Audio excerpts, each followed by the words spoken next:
So this talk is supposed to be like an hour and a half long.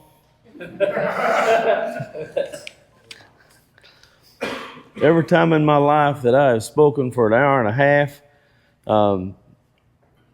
everybody left hating me, and most of them left early. But we'll make it last as long as it can. The title of this is colony wellness and general health.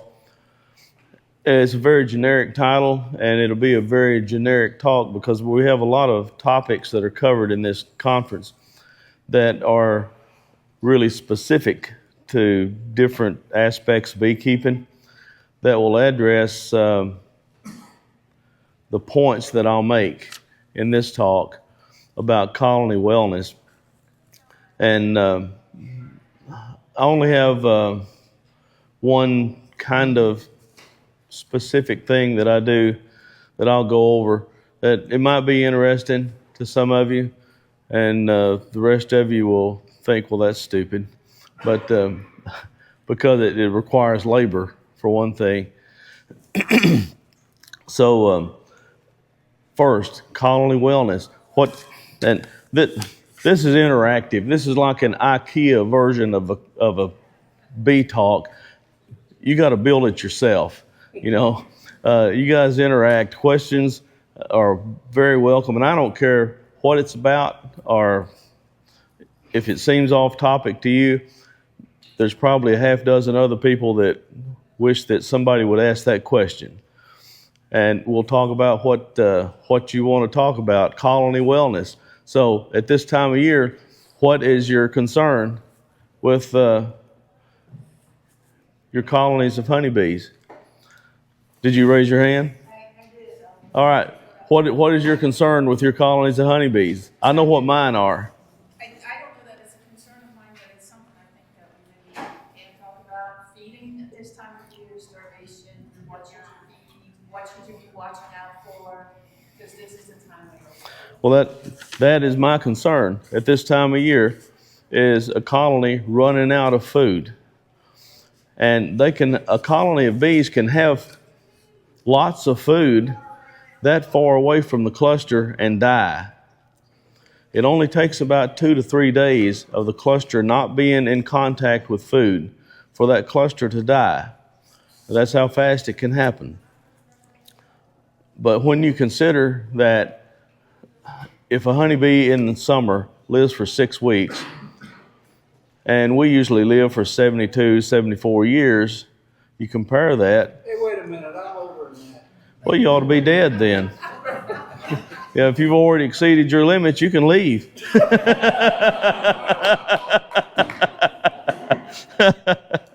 But every day to a honeybee is like a year and a half to us. So it makes sense. You know, they're without food for a couple of days, and that's about all that they can tolerate. So if they're out of range of food, it's easy for a colony to starve out.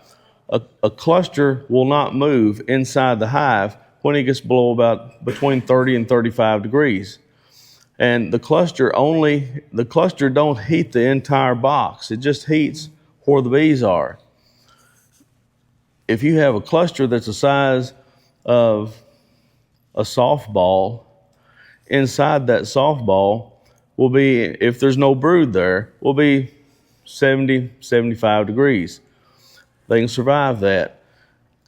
But 2 inches away from that softball will be whatever the ambient air temperature is. If it's 35 degrees, it'll be 35 degrees. And that cluster, as a unit, cannot move. But when it gets up 40 degrees, the cluster itself can move. When the temperature gets up around 50, 55 degrees, the cluster will break up and the bees can move around. That's the danger we have in Kentucky in particular. This little band across here of latitude from roughly from the southern border of Tennessee up to the the latitude of the northern border of Kentucky. That band has up and down temperatures all through the winter. And in the warmer parts of the winter, the cluster will break up and the bees will fly. They'll take cleansing flights and defecate. Bees don't generally defecate inside the hive. And they'll take cleansing flights and come back to the hive. As it cools off, they will recluster.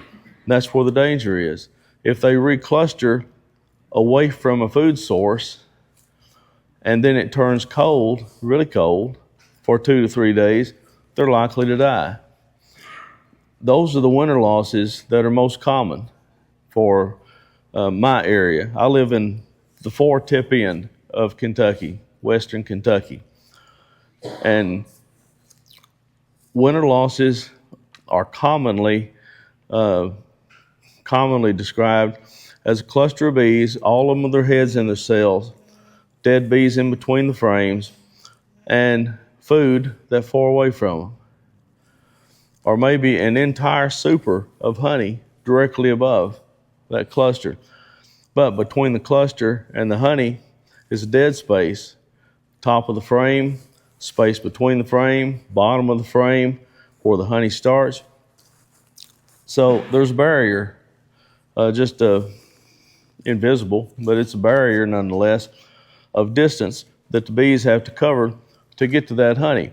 Bees cannot cluster in that dead space the same way they cluster in empty comb. I had a person that they started some nukes in a bee yard, a common bee yard at my house, 3 miles from my house. I have about 90 hives, 96 hives in that bee yard, and they put 18 hives there and left.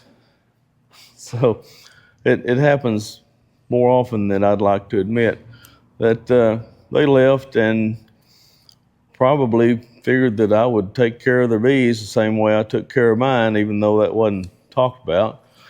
And I did. I mean, I split their hives and everything, but they came back later in the fall and decided they wanted to split them again. So they did. And all this is going to the point that the wellness of the colony has a lot to do with the things that the pain we inflict on that colony, the things we do, whether they're right, whether they're wrong. Well, this person knew that these hives were full of bees. And because I'd kept them fed, I'd kept them new queens in them and all that. And they were full of bees. They were double deeps and full of bees. And they split them like it was April. And there was a good honey flow going in September. And there was not a good honey flow going. And it was dry, and bees were not in the notion of foraging much. If they're foraging at all, it was for something that we put out there for them. So what happened is what happens to a lot of us. This person thought that they were doing the right thing, but they didn't pay attention to what was going on in the hive. That's a lesson for all of us.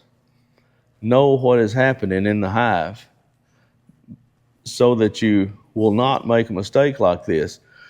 The mistake was the splits they made only had a little rim of brood at the bottom of the frame.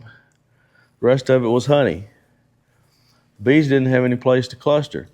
And when it gets cold, where's the cold air going to be? Down here at the bottom of the hive. So when I started going through hives in January, seeing what was alive and what was not, guess which ones were not? It's the ones that didn't have any place to cluster except that little quarter moon where the brood had been, and there was honey all up here, but if bees can't cluster, they cannot keep warm. They have to be able to two bees going in, one from each side of the frame, head first into the cell, working their flight muscles, creating heat, and bees on the in between the frames, insulating to hold the heat in that frame. Excuse me. They have to do that to effectively cluster. They couldn't do it because there wasn't, even though there was a cluster of bees hanging there, it's different. The dynamics are different of how they can keep that cluster heated. And even though the cluster was heated somewhat, they still couldn't reach the honey that was up here. So they split 36 hives into 72 and wound up with about 20 left. Sickening wellness of the colony.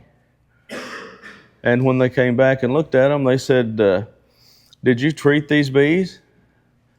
Yeah, I treated them better than you did. Yeah, they were treated just the same as everything was.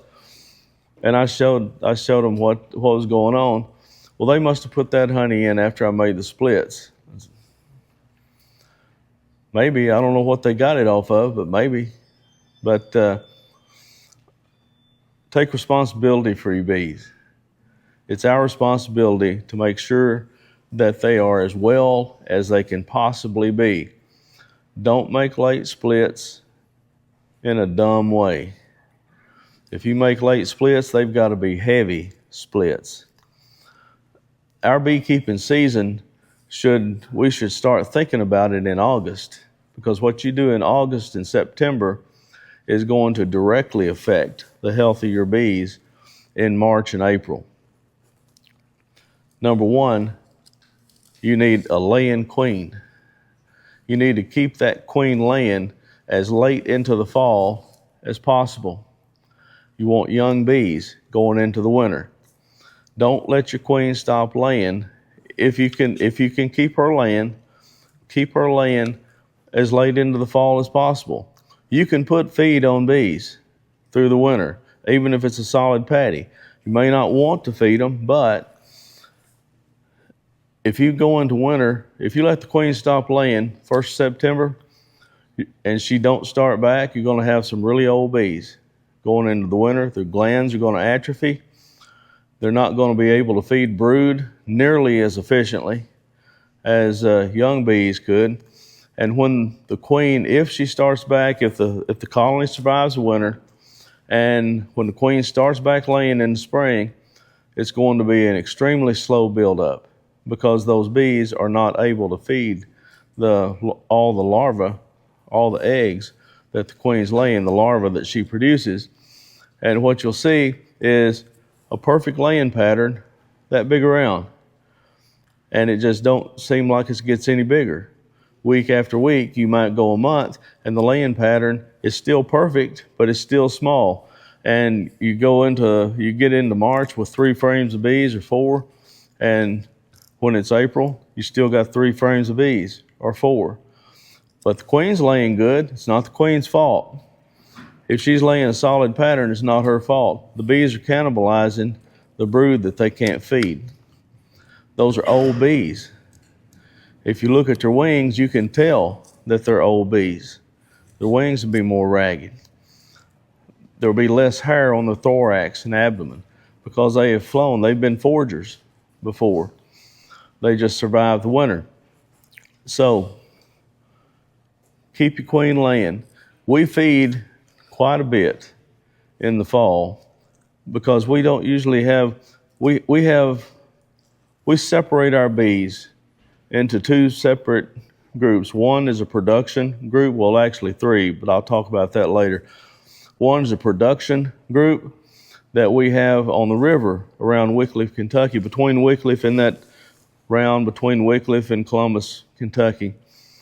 And there's some good honey plants that produce honey on the river, and that's the majority of the honey that we make in Kentucky every year is canola honey in the spring, and then the river honey in July, August, and September.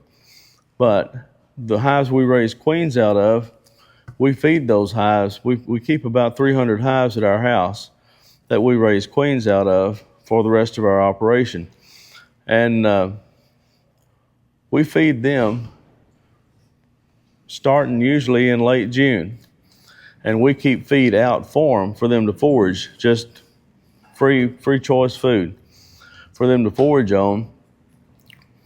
If it's a small colony, we put a bucket feeder on top of it so that they don't have to fight these other bees for it.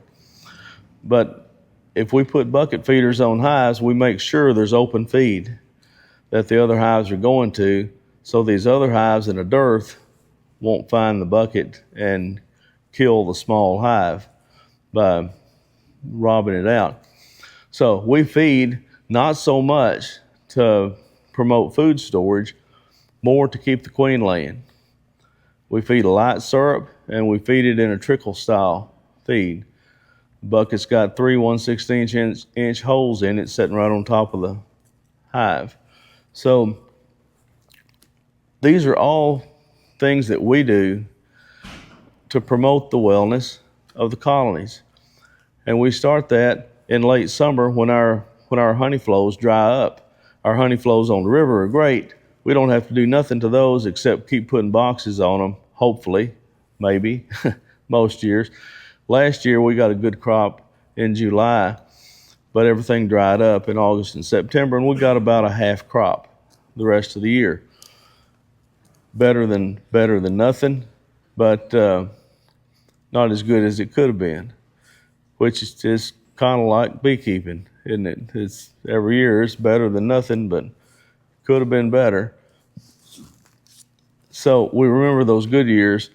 That was 2 years ago. We had a fantastic year, and the guys that work for me, they were talking about new this and new that. I'm going to get a new this. And I said, no, you need to wait.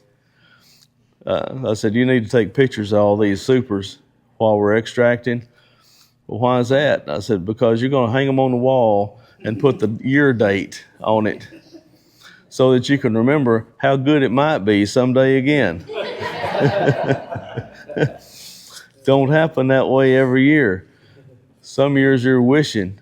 I mean, we made, that particular year, we made about 130 something drums of honey. And this year we made 83. It's beekeeping. One year's great, the next year so-so. The one thing that should stay consistent, regardless of your honey production, the one thing that should stay consistent is the health of your bees, because we can affect that. We can't affect how much nectar is going to be produced in a crop. Now, we do move our bees to honey flows, but even at that, last year we were in a good place, but nature just didn't.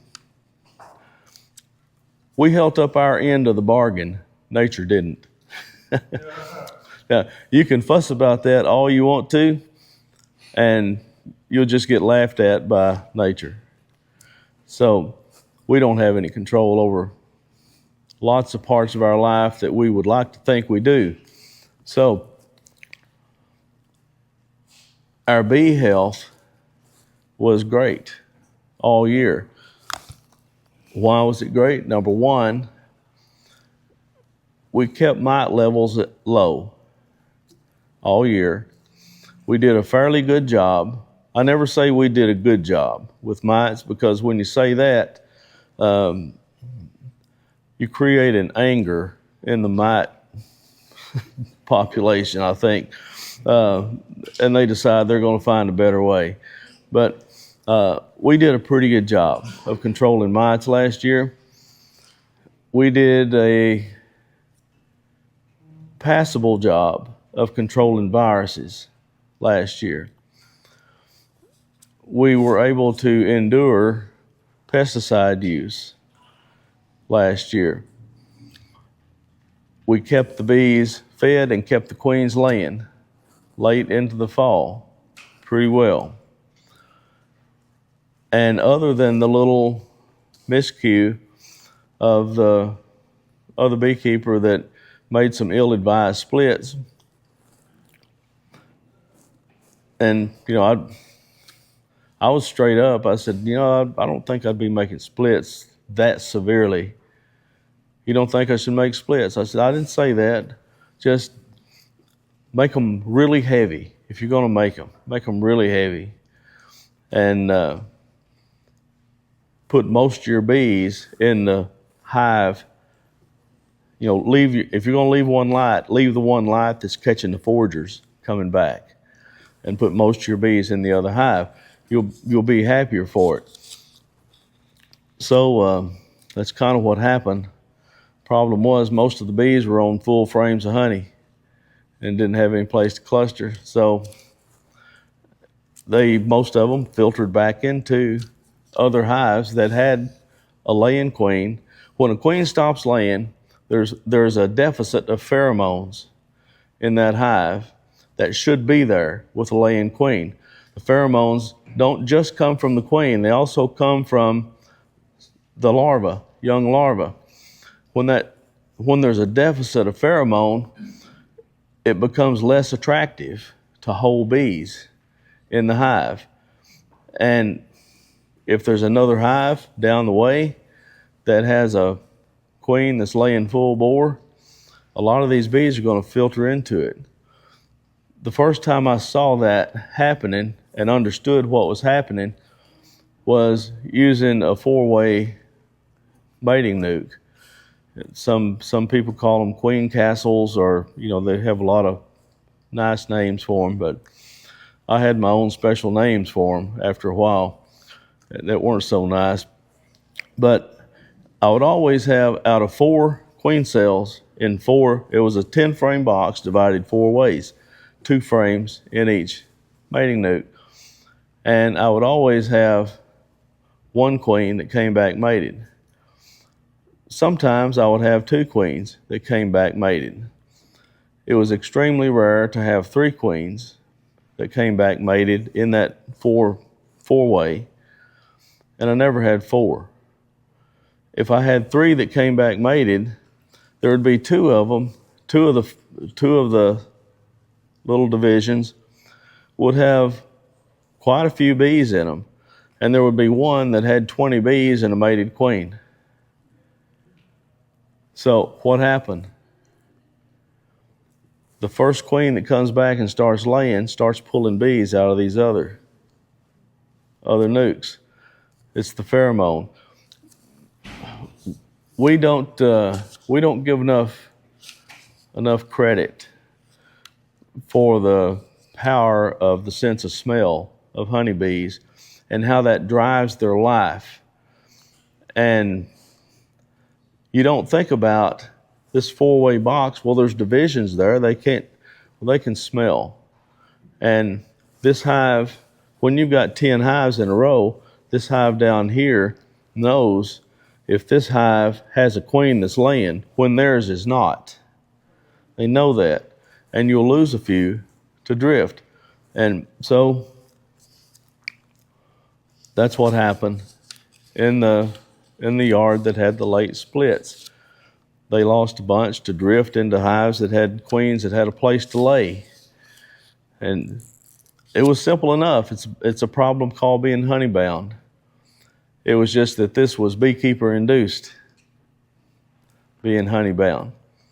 So all that's water under the bridge. Makes no difference now. And you can't even argue that these late splits, so what? We use organic acids for mite control. So there's nothing in that honey that would keep me from extracting it. You can extract the honey, and we were not feeding those hives. That particular yard was actually on a honey flow. We were not feeding those hives any sugar syrup. So we could extract that honey, and if there's 60 pounds of honey in there, selling for even at a low rate, $4 a pound, that's $240. And you can replace that split, that ill-advised split, for $240 because you still got the parent hive that it came out of. It becomes a thing of economics, but it's uncomfortable to me. I was raised on a livestock farm, still live on the farm, and I don't like thinking that I didn't take good care of my livestock. That's an uncomfortable feeling for me. To me, our bees are livestock. So, August, September, make sure the queen keeps laying feed if necessary, not just nectar. If you're in a dearth, you need to feed pollen sub too, if you want to keep the queen laying. If you are averse to feeding, that's okay. I mean, your bees have survived this long without us. They will keep surviving in spite of us. If you're not having any interaction like that with your bees, don't take anything away from them either. Make sure they have every single thing that they have worked for. And yes. Say feeding in the fall to keep the queen laying. Does it matter whether you're doing 2 to 1 or 1 to 1? Less than 1 to 1. It matters a lot. So Two to one stimulates, and different ratios of feed stimulate the bees to do different things. 2 to 1 stimulates bees to store the food. It does not stimulate brood production. 1 to 1 is kind of a halfway in between. Some of you guys might remember the old Walter T. Kelly company, the foundation that they used to make called 7-Eleven Foundation. And their advertisement was, it's not for brood production, it's not really for honey production, it's somewhere in between. Well, it wasn't really good for any of the above, you know. But that's why they quit making it. But that's 1 to 1. 1 to 1 stimulates bees to produce brood more than 2 to 1, but not really that great. And it stimulates storage, but not really. They don't do a good job of anything. If you need bees to store food, 2 to 1. If you need bees to raise brood, less than 1 to 1. It's a very easy way to mix this. Take a container, any size container, fill it half full of granulated sugar, and fill it completely full of water. Enough water will displace that sugar that it will make it about a 0.7 to 1. And that's just right. That's almost a perfect ratio for stimulating brood production and also stimulating wax production. If you're wanting bees to draw comb, they'll draw comb better feeding them that ratio of food. All these things go into the general topic, wellness of your colony. You need drawn comb in a colony for bees to do well, especially in the winter. Bees can't do much on a frame that don't have drawn comb on it in the winter. They need that drawn comb. And of course, they can't store anything unless they have drawn comb. So there's a second part to getting bees to draw comb, and that's to make sure they don't jam the brood nest up with nectar or pollen. When you start seeing drops of nectar or anything wet in the brood pattern, it's time to do something. You need another box on top. And if they persist and will not stop filling the brood nest with nectar, then reverse your boxes and put the brood nest on the top.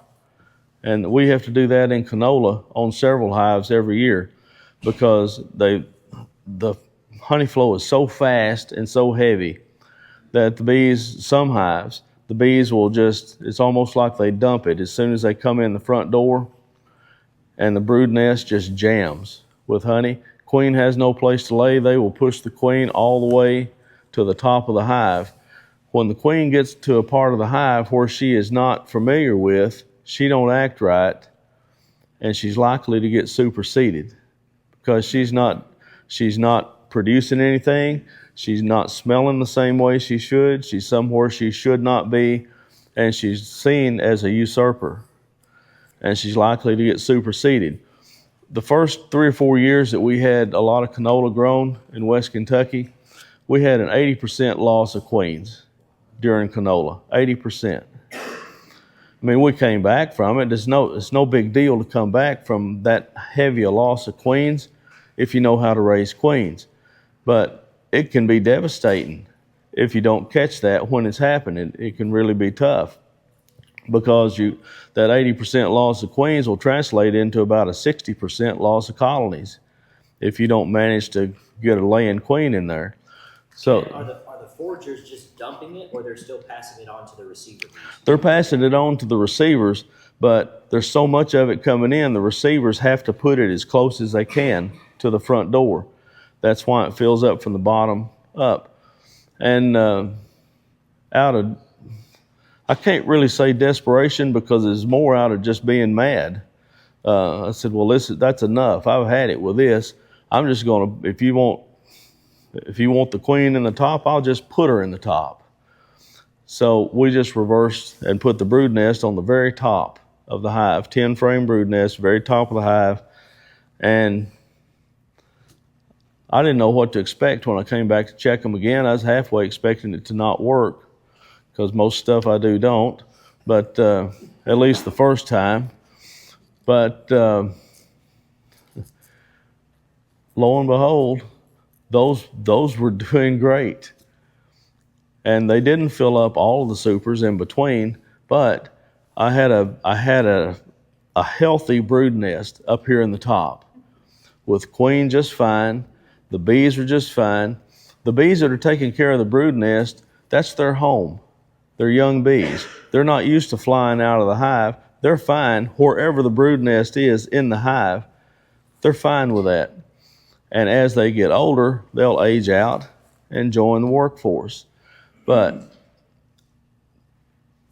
they emerge as adults in this brood nest, and that's where most of their duties are for the first 2 to 3 weeks of their life. So it doesn't matter whether it's top or bottom, they're fine with it. It's those ignorant foragers. Yes, sir. Question, when you first started, you talked about labor. Yeah. And the question for me is there a need to redefine labor? Because in our culture where people say, where do you work? There's a punitive sort of dismissing or arrogance of work. And yet, I wonder if we're human slaves with work, but to really be passionate like you are, but to understand the beekeeper and begin reading what's happening inside the hive as well as inside your family, your presence, to really connect where you're reading maybe even a little bit ahead where the queen is trying to do her thing. So I understand real well what your original premise about people saying, well, where do you work? And when you explain what you do, they're like, yeah, but I mean, where do you work? And our society, from the time I was a kid, it has changed so much just in social structure and what is acceptable as behavior and what is acceptable as a response to different behaviors. When I was a kid, if somebody had said to a farmer, where do you work? Well, I farm. If they'd say, well, you just farm. I mean, where do you work? They're likely to have got punched in the mouth. But the response is different. Then they would have got up and said, I'm sorry if I offended you. So you work on a farm. I do work on a farm. I'm amateur boxer at times, but and I've heard that me and my wife and our families joke about it. Well, he's just a farmer. He's just a beekeeper. I know a lot of beekeepers that make their living at this, and to say they are just a beekeeper is it is so low on the scale of truth, because these guys, they're not just beekeepers, they are honestly business managers that are having to oversee an entire business. If you've got 20,000 hives of bees, you're not out there in the field working all 20,000 hives of bees. You got guys that you have trained that then they take a crew and they train them, and they're doing most of the work. You're having to go do the logistics, getting trucks to move bees around, getting loaders to make sure there's a loader at the right location at the right time to offload the truck, to move the bees to a holding yard, to move the bees from a holding yard onto a smaller truck to go into a pollination contract or into a honey flow where you're going to set the bees. There's so much more involved that it's not just the beekeeper. And even if you've got 4 hives in your backyard, you're not just a beekeeper. You should look at yourself as a steward of creation, because that's what we are. We're called to be stewards over what we're given, and we're supposed to be the best steward of this part of creation that we could possibly be. That means looking after the wellness of this colony, understanding that a queen that's laying in November is going to give you young bees going through the winter. Even though you may have to feed them through the winter, you're going to have young bees, and the queen coming out of winter is going to be well cared for, and the larva is going to be well fed, and that hive is going to blow up in population. And then you're going to have to worry about swarm control, or not control. You can't control the swarm. You can't prevent swarming, dealing with the phenomenon of swarming. And that's just another part of being a good steward over your assets there. But you're not just a beekeeper, even if you just got a few hives. Yes, sir. Well, that might be a good segue to what I was thinking. I've noticed now that I've gotten better at keeping bees stronger going into the winter. They're stronger coming out after the spring, and now they're into the thing that I'm weakest on, is I would say swarm management. And I've been looking, where there's a double queen system, large system, splitting, I do the splitting thing. I'm trying to look more this year and being a lot smarter about what I do to keep most bees in their honey production. You have any tips on that? That might be fairly easy to understand. What's the straightforward way to handle all that bee? So you're talking about swarm management, and how do you do it? Well, if you get this figured out, I'll give you my phone number. You can call me. But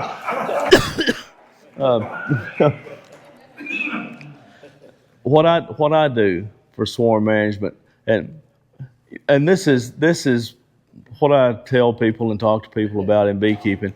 I may not be able to tell you what the best thing to do for your bees is, but I can tell you what I do. And I'll be the first to tell you that most of the time it works. A few times it don't. When it don't, I try to figure out why that it didn't. I really like the cause and effect thing. It's easy to see the effect. I like to know the cause of it. I want to know why. And if I can figure out why, maybe I can change the situation the next time it comes around. The first part of that is understanding when it's about to happen. And when you start seeing drones that are flying freely if you pull a frame out of your hive on inspection and you see a drone crawling on the frame, hold your finger on the drone and then let your finger off. If the drone just stands there, it's so young, it's still just absolutely stupid. It's thinking, something landed on me and I have no idea what's going on. The next stage is you'll hold the drone down to the frame and it'll buzz really loud. But when you let your finger off, it just walks off. But when you hold your finger on the drone and it acts mad, and then you take your finger off and it flies off, that's when swarm season is on. Because there's mature drones. There's mature drones in the area. And when you see drones that age, you're likely to also see queen cups on a frame. When you see queen cups on a frame, look in that cup. If there's an egg in it, it's happening. So if there's not an egg in it, but there's a white rim of wax around it, or it's a freshly made comb, it's coming. So the first step is recognizing when this thing is about to happen. Second step is figuring out what you need to do to make it a little bit less likely. So what you need to do to make it less likely is what I do to make it less likely. I make a nuke with that box. And I always, when I make a nuke with that box, and I love nukes and making nukes. And at certain times of the year, I'll have one nuke for every hive that I have. So at certain times of the year, I'll have 400 nukes in the field behind my house. And I don't sell all of them. A lot of them will be folded right back into the hive that they came out of. Because when I make that nuke, I'll keep the old queen with the nuke. What you're doing, you're changing the pheromone signature in that hive that you think is going to swarm. And I put a queen cell in that hive that's going to swarm. I don't let them raise their own queen. I want to feel like that I at least have a little control, even though I don't. I'll put a queen cell in that hive that I make the nuke from. You can just let it be a walk-away split, but that's less certain because they'll make a dozen queen cells and you don't know if it's going to swarm once or twice, or you don't know what is going to happen. Put a queen cell in the hive that it came from, and I write a date on it. From that date, 25 days forward from that date, there won't be much capped brood, if any, in that hive. If you want to treat with oxalic acid, it's perfect time. You'll get a good kill. That's an early treatment because you're going to be doing this in April. That's an early treatment, and you can do it with Honey Super Zone. It's fine. But your nuke has the queen in it, and I make about two or three frames of bees with a nuke with queen in it, and 2 empty frames undrawn. No comb on them. Let the bees have something that they need to do. You're going to have young bees in there anyway. Their wax glands are more active. Let them have something to do. Do you smash the swarm cells in either the nuke and the original? If there's swarm cells in them, I'll either cut them out and use them. I mean, I used to think that I could, if I didn't make a queen cell, that it wasn't a good one. But I've come to realize that I had to humble myself and realize that there was a bug that was smarter than I am. And bees can make as good or better queen cells as I can. If it's a good-looking queen cell, I'll use it. I'll cut them out and use them.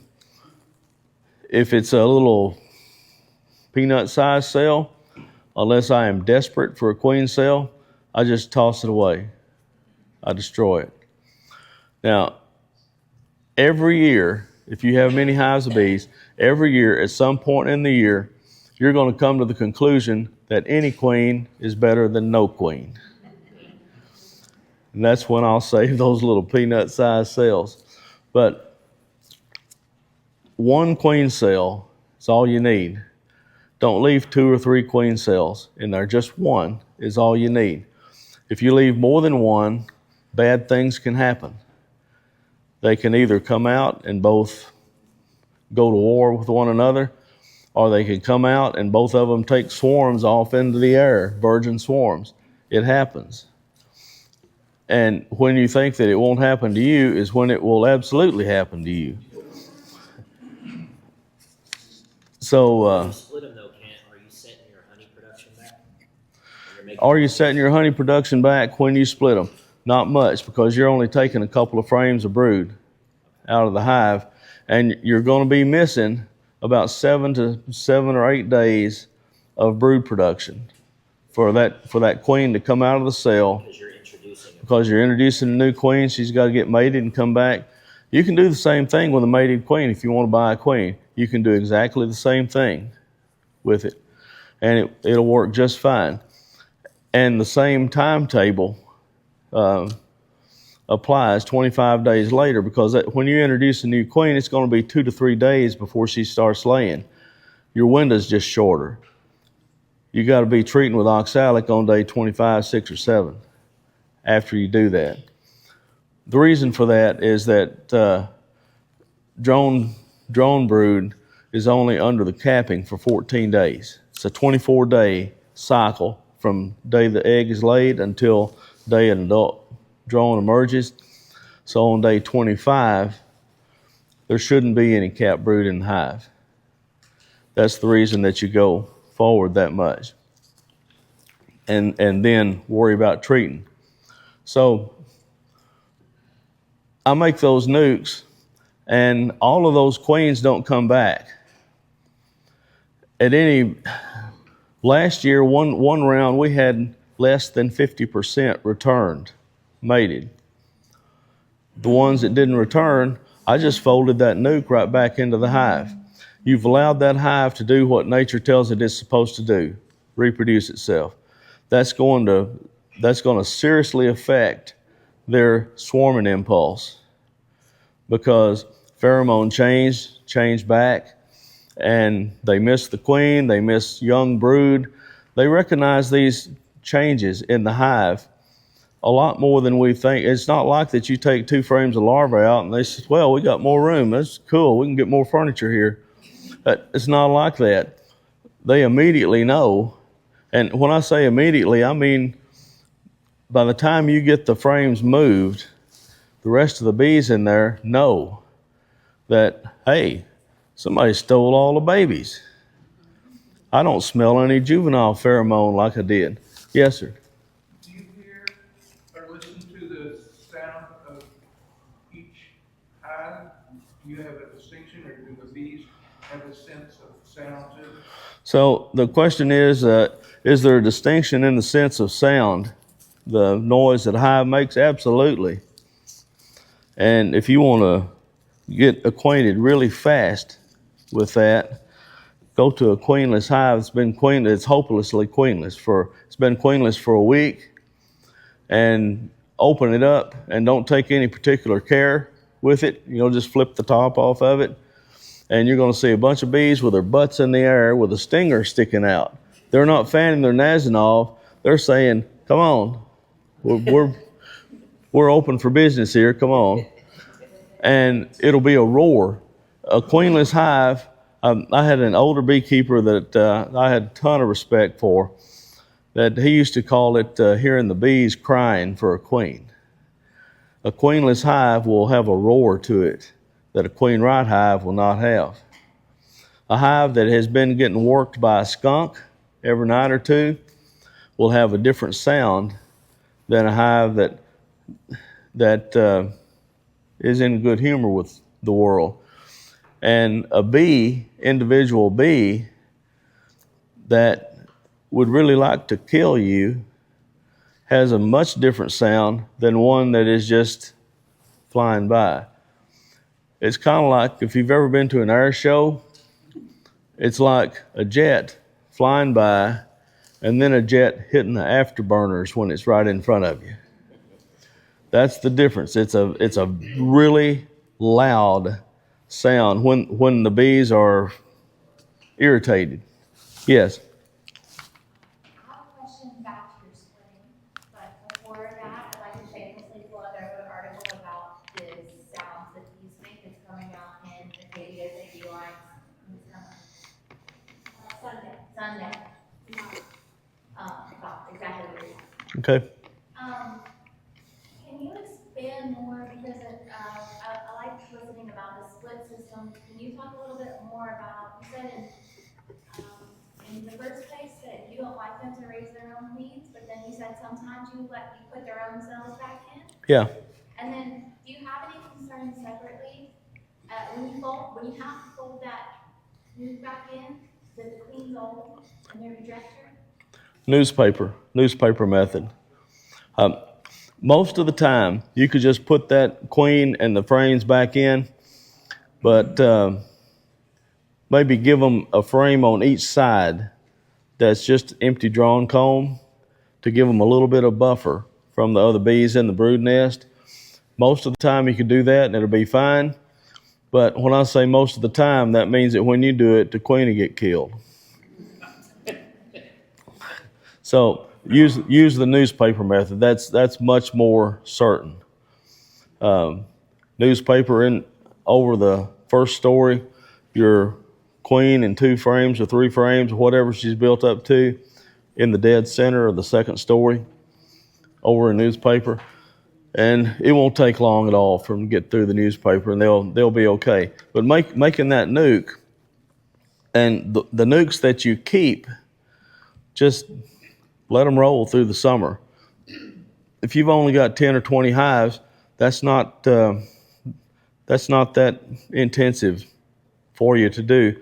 Just let them go through the summer, and as they build up, when they start working on that outside frame, the second half of the outside frames, then take a couple of frames of bees out, not the queen, but take a couple of frames of bees out and add that to a slow moving hive. When you've got a hive that's just not building, not doing as good as you think it should, as long as it don't have a disease to it, as long as there's not something wrong with it, add those frames to it. You'll be surprised at how much it'll pick that hive up just almost immediately by adding the population to it, and they won't fight. Brood frames, bees that are on brood frames are young bees, and they're generally accepted in other hives without fighting, generally. Yes, sir. Just one clarification I had. I think I understood that when you take the queen out of the first hive and you put it in the nuke, and then you have that hive, you mentioned you put your own queen in there. Is that, do you raise that queen or take it from a favorite hive that has a queen you like, or if it has cells in it, do you pinch those cells off in that? I'm just a few questions related to setting that one time. Yeah, you can cut queen cells out of another hive and use them in there, or you can cut them out of the same hive. You can raise your own queen cells. You can allow the hive to just make their own queens. But if you're allowing that hive to make its own queen, go back in there in about 5 days and destroy all but one cell. And the cell that you keep needs to be one that's not capped, because it will be one made from a younger larva. Yes.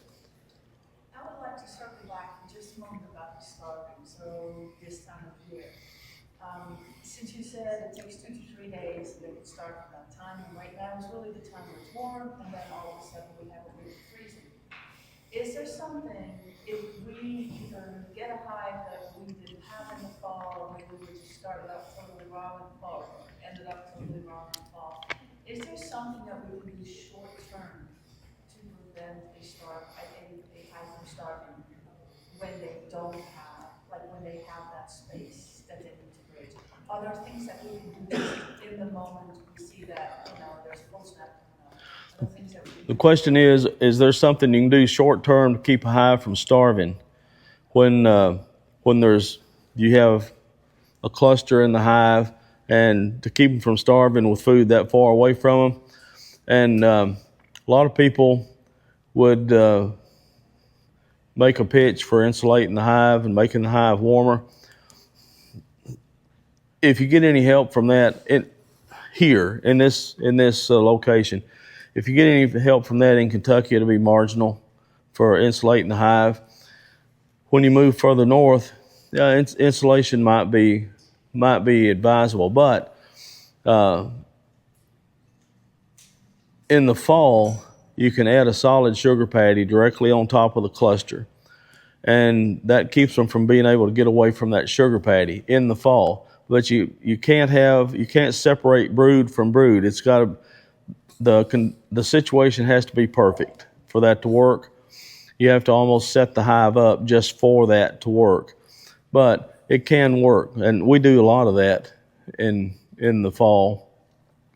But we winter probably 1/3 of our bees in single 10 frames with sugar patty directly on top. We lose almost none of those because the volume is so small that the cluster can't get away from the food.